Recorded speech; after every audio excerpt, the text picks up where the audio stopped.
కామారెడ్డి జిల్లా ఎల్లారెడ్డి మండలం గండిమాసానిపేట్ గ్రామంలో శనివారం జరిగిన కోడిపాక సాయిలు హత్య కేసులో సోమవారం నిందితుడైన వెంకటేష్ను అరెస్టు చేసి రిమాండ్కి తరలించినట్లు సిఐ రవీందర్ నాయక్ తెలిపారు. అతడి వద్ద నుంచి హత్య చేయడానికి ఉపయోగించిన తువాలా కర్రను స్వాధీనం చేసుకుని సీజ్ చేసినట్లు వెల్లడించారు. 29/6/2024 పొద్దున్న సమయంలో గండిమాసానిపేట్ విలేజ్ గ్రామంలో ఒక మర్డర్ జరిగిందని చెప్పేసి ఇన్ఫర్మేషన్ వస్తే అతి కంప్లైంట్ మేరకు కేసు నమోదు చేయడం జరిగింది.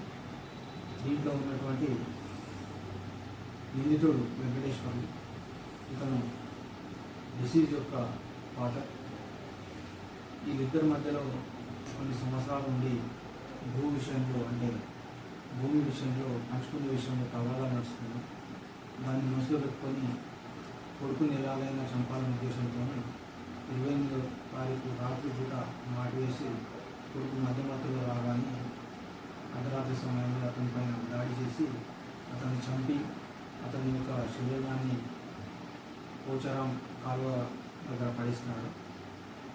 ఈ విషయం తెలుసుకున్న దర్యాప్తులో తెలుసుకొని ఈరోజు పొద్దున అతన్ని అరెస్ట్ చేయడం జరిగింది. ఇతని జ్యుడిషియల్ రిమాండ్ పంపిస్తూ తదుపరి చర్యల కోసం రిక్వెస్ట్ చేయడం జరిగింది. Thank you.